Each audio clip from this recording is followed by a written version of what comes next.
छात्र। अभी मुझे आपके बीच में 1:30 बजे आने का टाइम था, लेकिन मैं 2 बजे आया। सामान्यतः मैं किसी कीमत पर लेट नहीं होता, इसका मतलब कि कोई बहुत जरूरी काम कर रहा है। आपको अच्छा लगेगा सुन करके, मुझे तो इतना ज़्यादा अच्छा लगा कि मैं आपसे बता नहीं सकता। 97 में एक विद्यार्थी अमित श्रीवास्तव, जिन्होंने इकोनॉमिक्स में यहाँ से बीए किया था, आज वो आईपीएस नैनीताल में।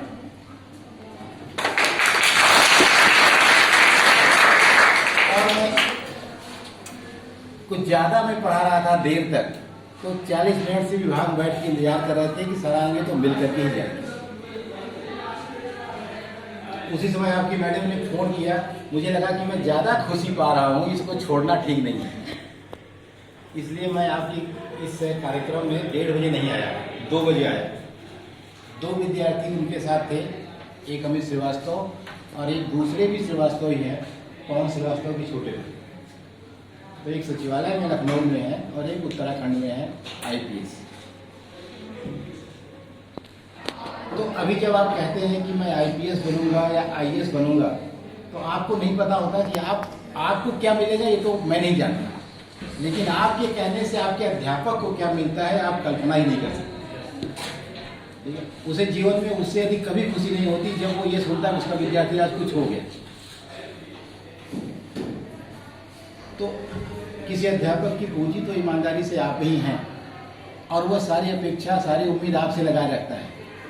और जब वो कहता है कि सर आप उत्तराखंड जरूर आइए, तो सोचिए कितना अच्छा लगता होगा कि आईपीएस के ऑफिस में घुसने की हिम्मत न पड़ती हो और आईपीएस आपको कह रहा हो सर आप जरूर आइए मेरे साथ, मैं आपको उत्तराखंड घुमाऊंगा, तो उसकी खुशी का अंदाजा लगा पाना संभव नहीं है।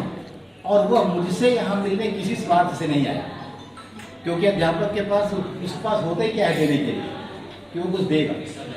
ये हमारे आपके बीच का वह प्यार है जिसको किसी भी तरह से किसी भी मापदंड से मापा नहीं जा सकता, और दुनिया में किसी भी पद पर होने के बाद ये सम्मान उसको मिल नहीं सकता। वो चाहे जो उसका संबंध स्वार्थ का ही होगा, लेकिन हमारे विद्यार्थी से संबंध केवल प्यार का है, वहीं से शुरू होता है वहीं खत्म होता है, उसके आगे पीछे कुछ नहीं। तो मैं आपसे भी यह उम्मीद करूंगा आज के दिन कि आप कभी आए और यही कहें कि सर मैं फला जगह पर हूं और आपसे मिलने आ गया। तुम्हारी हिस्ट्री के नोट्स इलाहाबाद में बिकती है कोचिंग सेंटरों में, तो तुम ये कतई में दिमाग मत रखा करो कि तुम अभी वो लड़का जो मिलने आया था वो यहीं बीए किया, राज कॉलोनी के रहने वाला है, यहीं तुम्हारे बगल में जौनपुर का है, शिशु मंदिर से पढ़ा है, टीडी कॉलेज से बीए किया। उसने कहाँ इलाहाबाद यूनिवर्सिटी से पढ़ा हो, कौन सा उसकी वजह से आईएएस हुआ, वो आईपीएस कहाँ से हो गया? ब्रह्मानंद तुम्हारा विद्यार्थी आईएएस है, वो कहाँ से पढ़ा? तमाम लड़के आरडीओ हैं, तमाम लड़के पीसीएस है, सब कहाँ से हुए? ये टीडी कॉलेज से हुए। कोई फर्क नहीं पड़ता कि तुम कहाँ से पढ़ते हो, क्योंकि एक समय के बाद सिर्फ फर्क ये पड़ता है कि तुम कितना डेडिकेटेड हो, या तुम कितना हार्ड वर्किंग हो, तुम कितना समर्पित हो, या तुमने खुद अपने लिए क्या सही चुना है, या how honest you are towards yourself, तुम अपने प्रति कितने ईमानदार हो। सारी लड़ाई तो यहीं पर है कि दूसरे से ईमानदारी की तो बात ही नहीं करनी है, बात कैसे करनी है, केवल अपने प्रति ईमानदार होने की जरूरत है। Being a student are you honest, अपने से ही पूछ लो, दिल पर हाथ रख के ही तुम अच्छे विद्यार्थी हो, तुम्हें उत्तर मिल जाएगा। मेरी क्लास में बच्चों ने कहा नहीं सर नहीं है, तो दूसरे से फिर क्या उम्मीद करना है कि कोई दूसरा अच्छा कहेगा, जब हमको खुद ही लग रहा है कि गड़बड़ है। तो विद्यार्थी अगर हो तुम और ईमानदारी से अच्छे विद्यार्थी हो, तो सफलता तुम्हें वैसे भी नहीं रोक सकती है। और देखो ईमानदारी से जो सिस्टम है और जो फोकस है, ये 2 चीजें लाइफ में विद्यार्थी के बहुत इंपॉर्टेंट है। उसको सिस्टम के बाहर नहीं होना चाहिए, सिस्टम हर चीज का होना चाहिए। सिस्टम उसके उठने का, बैठने का, पढ़ने का, सोने का, बोलने का, खड़े होने का, क्योंकि सिस्टम में देखो SYSTEM, सिस्टम की स्पेलिंग क्या है? SYSTEM। उसका फुल फॉर्म क्या होता है? Surely you will save time, energy and money. अगर तुम सिस्टम से चलते हो, हर काम करते हो, तो तुम्हें समय भी बचेगा ऊर्जा भी बचेगी और पैसा भी बचेगा।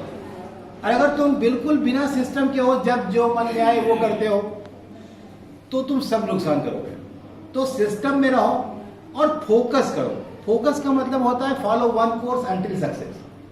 जैसे रोज अगर तुम्हारा उद्देश्य बदल रहा है, अगर रोज तुम्हारा फोकस बदल रहा है, तो निश्चित रूप से तुम्हारी सफलता संदिग्ध हो जाएगी।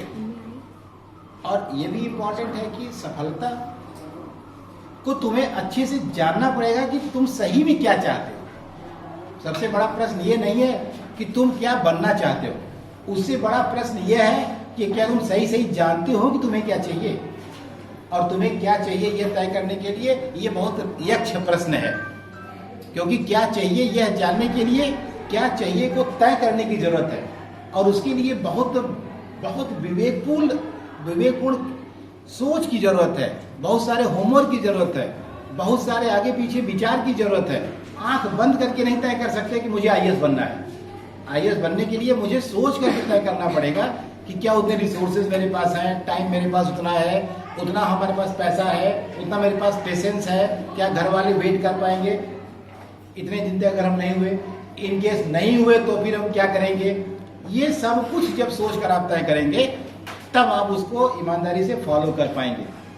और होता क्या है कि सबसे जरूरी है कि जो आपकी शिक्षा है ये वास्तव में वैल्यू एजुकेशन बहुत इंपॉर्टेंट है।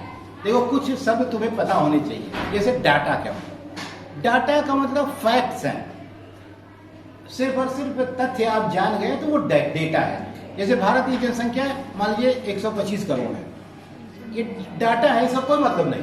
ये जानने से क्या हो जाता है कि 125 करोड़ की जनसंख्या है, लेकिन जब ये डेटा प्रोसेस हो जाता है, प्रोसेस का मतलब जब ये स्टेटिस्टिक से गुजर जाता है, जब इसमें आप कहते हैं कि मेल और फीमेल इतना है, इतने पढ़े लिखे हैं, इतने कम पढ़े लिखे हैं, इतने 50 साल से कम है, इतने 50 साल से ऊपर हैं, इतने वर्किंग है, इतने नॉन वर्किंग है, अब डेटा इंफॉर्मेशन बन गया। क्या बन गया? अब ये इंफॉर्मेशन होता है प्रोसेस होने के बाद। तो रॉ डेटा का कोई मतलब नहीं है, डेटा प्रोसेस जो होना चाहिए तब वो इंफॉर्मेशन बनता है। और जब यह इंफॉर्मेशन आपके ब्लड में डाइजेस्ट कर जाती है, ब्लड में डाइजेस्ट का मतलब क्या होता है कि आपको, तुम्हारा क्या नाम है, क्या नाम तुम्हारा, सोच कर बताए क्या तुम्हारा नाम आदर्श है? नहीं ना, फट से निकल गया अपने से। तुम्हारे पिताजी का नाम क्या है? मिस्टर संजय कुमार। और मेरे पिताजी का नाम बताओ। ये तुम्हें याद करना पड़ेगा। तो जो चीज तुम्हारे ब्लड में है वो तुम्हें याद नहीं करना है। बैठो। जो चीज तुमको डाइजेस्ट कर जाती है वो तुम्हें याद नहीं करना है, वो फिर तुम्हारी हो जाती है। तो पढ़ाई जो तुम्हारे ब्लड में डाइजेस्ट हो जाए वही वास्तव में पढ़ाई है, जिसको फिर सोचने की जरूरत नहीं है। ऐसे बहुत सारे तुम्हारे उत्तर हैं, तुम फट से बताते हो, और बहुत सारे उत्तर में बहुत देर तक ऐसे सोचते रहते हो, अंत तक नहीं ही आता। तो इसका मतलब वो ब्लड में नहीं डाइजेस्ट है। तो नॉलेज जो होती है वो डाइजेस्टेड इंफॉर्मेशन है। नॉलेज क्या होती है? वो तुम्हारे में पचा हुआ है, तुमने खा के उसको पचा लिया है। इसके बाद ये नॉलेज, इस नॉलेज को हम कहते हैं फिक्स्ड डिपॉजिट, तुम्हारे अंदर पड़ा हुआ है। ये बहुत सोच समझ करके बाहर आता है, कभी कोई नहीं भी आता है। तुम कहते हो सर मुझे आता तो था, इसमें बता नहीं पा रहे हैं। इसका मतलब तुम्हारे अंदर है लेकिन निकल नहीं रहा। अब ये जो नॉलेज है ये जब करंट अकाउंट में कन्वर्ट हो जाता है तो टैलेंट हो जाता है, जिसको तुम आईक्यू कहते हो। टैलेंट क्या है? जिसको एप्टीट्यूड टेस्ट कहते हो। तुम लोग परीक्षा देते हो नेटवर्क की, तो उसमें क्या होता है? एप्टीट्यूड टेस्ट होता है। वो एप्टीट्यूड क्या है? टैलेंट ही है। फटफट फटफट जो तुमको तुरंत तुम्हारी समझ में आ जाए। इसका मतलब जो नॉलेज तुम अप्लाई कर लेते हो वो तुम्हारा टैलेंट होता है।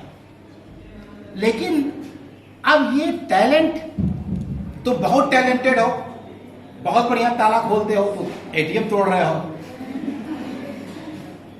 टैलेंट तो है ये। एटीएम तोड़ना भी तो टैलेंट है ना। लेकिन अब यही टैलेंट राइट डायरेक्शन में यूज करना रेशनैलिटी कहलाती है। क्या कहलाती है? विवेकशीलता। तो मुझे ज्ञान भी हो हम ज्ञान को अप्लाई भी कर सकते हो और उसे हम सही दिशा में अप्लाई करें, मुझे जो ज्ञान है, तो हम रेशनल कहलाएंगे। और अगर ऐसा है तो ये कहा जाएगा कि हमारी शिक्षा वैल्यू एडेड है। कैसी है? वैल्यू एडेड है। और तब जाकर के ये कहेंगे कि हमारी शिक्षा में गुड ह्यूमन बीइंग को क्रिएट करने की ताकत है। तो अल्टीमेटली एजुकेशन का उद्देश्य ज्ञान पैदा करना व्यक्ति में नहीं, बल्कि व्यक्ति को एक अच्छा इंसान बनाना है जिसमें रेशनैलिटी हो। रेशनैलिटी हो का मतलब वो सारे गुण तो हो ही, उसके पास डेटा भी हो, इंफॉर्मेशन भी हो, नॉलेज भी हो, उसको वो टैलेंट भी हो, लेकिन इसके बाद वो रेशनल भी हो। अब इतना कठिन है होना, और हम लोग इकोनॉमिक्स में क्या करते हैं, पहले से मान लेते हैं कि विवेकशील है, क्योंकि जानते हैं कि ये असंभव है, ये तो हो ही नहीं सकता, इसलिए हम क्या मान लेते हैं, विवेकशील है। तो इसलिए ये सारी बातें अगर आपकी एजुकेशन कैटर कर पा रही है तब एजुकेशन सिस्टम अच्छा है, अदरवाइज एजुकेशन सिस्टम अच्छा नहीं है। जैसे विद्यार्थी और शिक्षार्थी, कुछ लोग विद्या ग्रहण कर रहे हैं, कुछ लोग शिक्षा ग्रहण कर रहे हैं। मैकाले, जब आपने पढ़ा होगा कि जो मैकाले की शिक्षा नीति हम लोग जो पढ़ रहे हैं वो मैकाले की शिक्षा पद्धति, हम लोग इतिहास के विद्यार्थी हमसे ज्यादा ही जानते होंगे। तो मैकाले ने जब ये शिक्षा नीति प्रपोज की हिंदुस्तान के लिए, तो उसने बहुत सारी बातें, जब वो ब्रिटिश पार्लियामेंट में गया और वो पूरी रिपोर्ट प्रस्तुत कर रहा था खड़ा होकर के, तो उसने बताया कि मैं ये जान तो नहीं पाया कि नालंदा में और वहाँ बड़े बड़े विश्वविद्यालयों में ये क्या होता है, लेकिन वहाँ कुछ विद्यार्थी शिक्षा प्राप्त कर रहे थे, कुछ विद्यार्थी विद्या प्राप्त कर रहे थे। ध्यान दीजिएगा, कुछ विद्यार्थी शिक्षा प्राप्त कर रहे थे और कुछ विद्यार्थी विद्या प्राप्त कर रहे थे। तो ये वास्तव में वही शिक्षा और वही विद्या है। शिक्षा केवल इंफॉर्मेशन थी, ज्ञान था, लेकिन विद्या उसका सही दिशा में उपयोग था।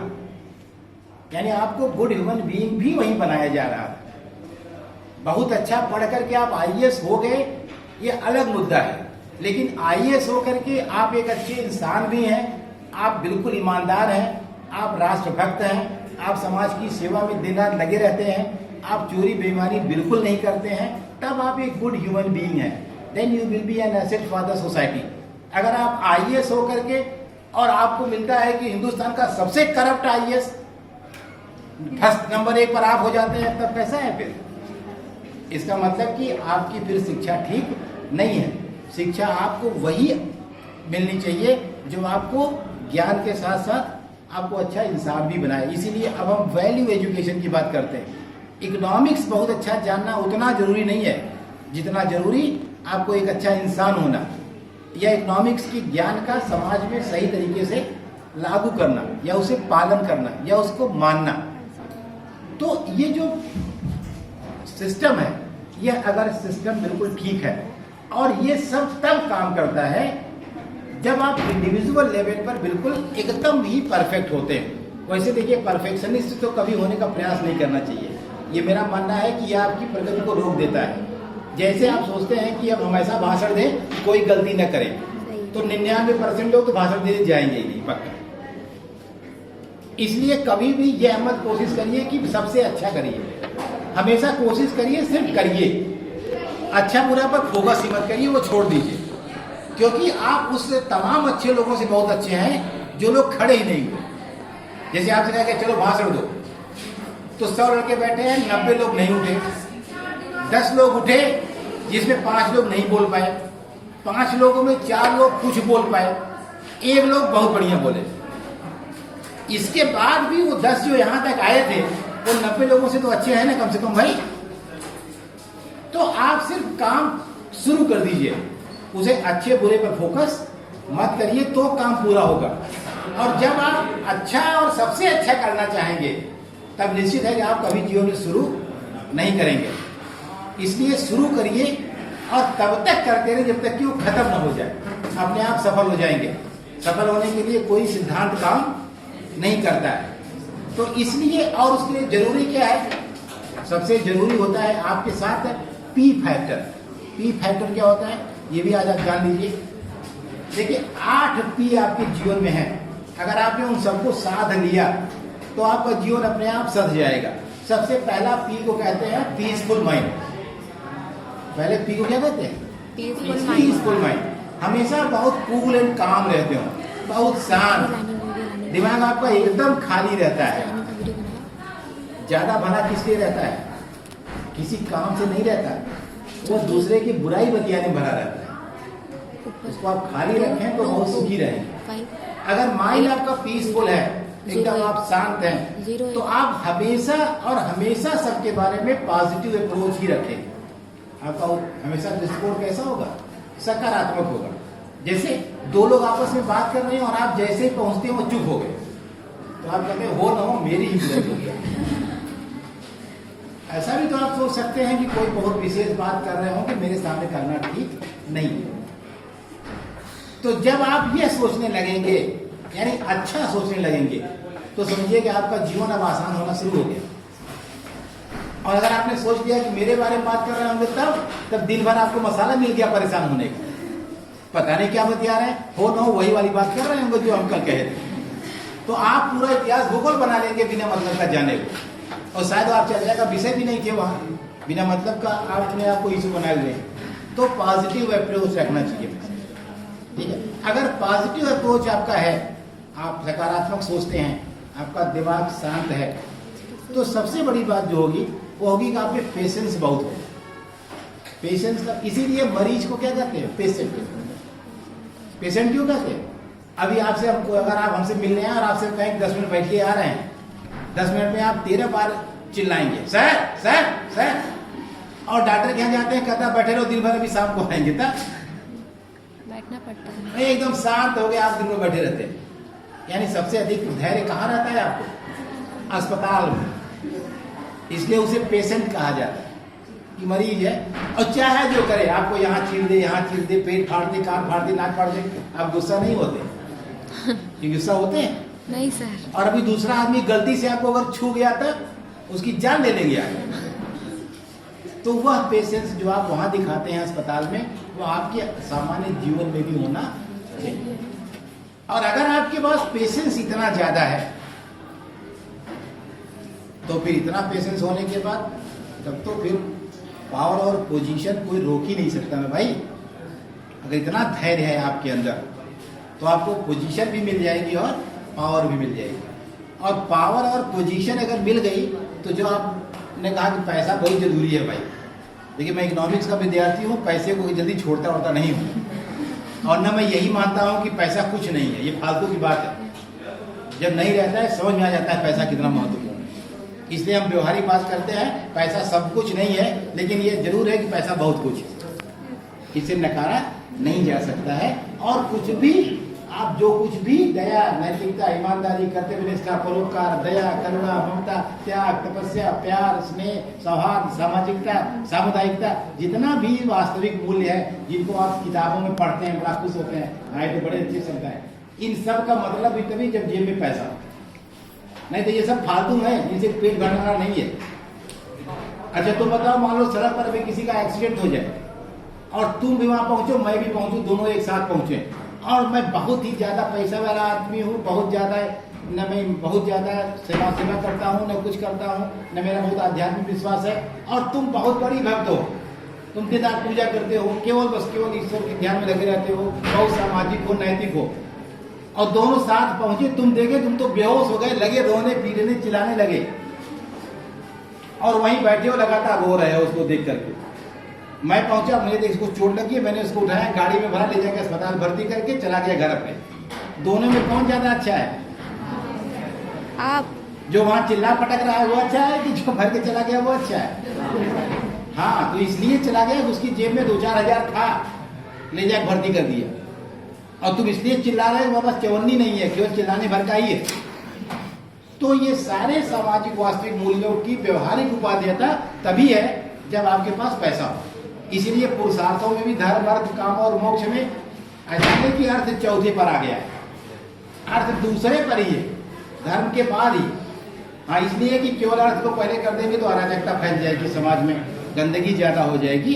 तो ये कहा कि धार्मिक क्रियाकलापों को संपन्न करने के लिए, धार्मिक क्रियाकलाप माने गरीबों के लिए आपको धर्मशाला बनवाना है, उनको लंगर चलाना है, राहगीरों के लिए आपको तालाब बनवाना है, पेड़ लगवाना है। गांव में पहले कुआं खुदाया जाता था, तो ये सारे काम क्या फ्री में होंगे? क्या कैसे होंगे? तो ये सारे धार्मिक कार्य संपन्न करने के लिए पैसा चाहिए। तो पैसा तो चाहिए ही चाहिए भाई, देखिए उसमें कोई डाउट ही नहीं। हाँ, कोशिश ये करना चाहिए कि पैसा कभी भी गलत रास्ते से प्राप्त नहीं होना चाहिए। पैसा आपको मेहनत से प्राप्त होना चाहिए। इसीलिए कई 7 पाप आपके शास्त्रों में बताए गए। जैसे उसमें परिश्रम विहीन धन भी एक पाप ही है, ठीक है। सिद्धांत विहीन राजनीति पाप है, नैतिकता विहीन व्यापार पाप है, श्रद्धा विहीन पूजा पाप है। तो ये सब पाप जो बताए गए कैसे हैं? यही है, आप काम तो करते हैं, पूजा कर रहे हैं, हाथ जोड़े खड़े हैं और चिल्ला रहे हैं, बकरी देखो चढ़ ले जा रही है, ध्यान बकरी पर है और पूजा भगवान की कर रहे हो। इसका मतलब कि श्रद्धा से पूजा नहीं कर रहे, तो वो गलत बात है, ऐसा नहीं करना चाहिए। राजनीति कर रहा है तो सिद्धांत पर राजनीति होनी चाहिए, सिद्धांत विहीन राजनीति ठीक। जैसे हमारे पूरे देश की राजनीति की स्थिति इस समय कैसी हो गई है, वो सिद्धांत पर नहीं है, वो सिद्धांत से भटक गई है, वो व्यक्तिगत दोष आरोप प्रत्यारोप पर आकर के रुक गई है, जबकि ये नहीं ठीक है। किसी की नीति का विरोध करना, किसी के सिद्धांत का विरोध करना ये अलग बात है, लेकिन किसी पर व्यक्तिगत आक्षेप लगाना यह सिद्धांत की बात नहीं हो सकती। तो इसलिए जो तरीका है वो यह है कि अगर आपके पास पावर आ गई, पोजीशन आ गई, तो पैसा भी आपके पास, प्रॉस्पेरिटी जिसको आप कहते हैं, संपन्नता भी आपके पास अपने आप आ जाएगी। और यदि इन सारे पी को आप, जितने पी आपने पढ़े, इन सबको अंतिम पी के साथ अगर एसोसिएट कर दिया जाए, पोलाइटनेस जिसको आप विनम्रता कहते हैं, तो फिर जो अंतिम लक्ष्य जीवन का है प्लेजर, जिसको आप कहते हैं आनंद, अब ये प्योर आध्यात्मिक है। आया कहां से? ये भौतिकवाद के रास्ते चल करके पहुंचा है, सीधे नहीं मिलता है, गलत बात है। तो ये प्योर आनंद आपको प्लेजर तब प्राप्त होता है जब ये सब एक साथ हो जाते हैं। अर्थात विनम्रता सबसे लास्ट में आती है, लेकिन सबसे इंपॉर्टेंट है। इसीलिए कहते हैं सज्जन की सज्जनता और विद्वान की विद्वता विनम्रता के बगैर बेमानी है। अगर वो विनम्र नहीं है तो फिर उसकी विद्वता कोई मतलब नहीं है। इसलिए विनम्र होना इंसान के जीवन का सबसे महत्वपूर्ण लक्ष्य है और यही उसको होना भी चाहिए। जैसे जैसे आपका पद बढ़ता जाता है, कहते हैं कि पेड़ जब पूरा फैल जाता है तो वो लटक जाता है, यानी वो तब झुक जाता है। अकड़ करके तो मुर्दा रहता है, मुर्दा देखा है ना कैसा रहता है, एकदम अकड़ा हुआ, एकदम अहंकार में चूर। लेकिन जो व्यक्ति जिंदा है वो तो झुक ही जाता है।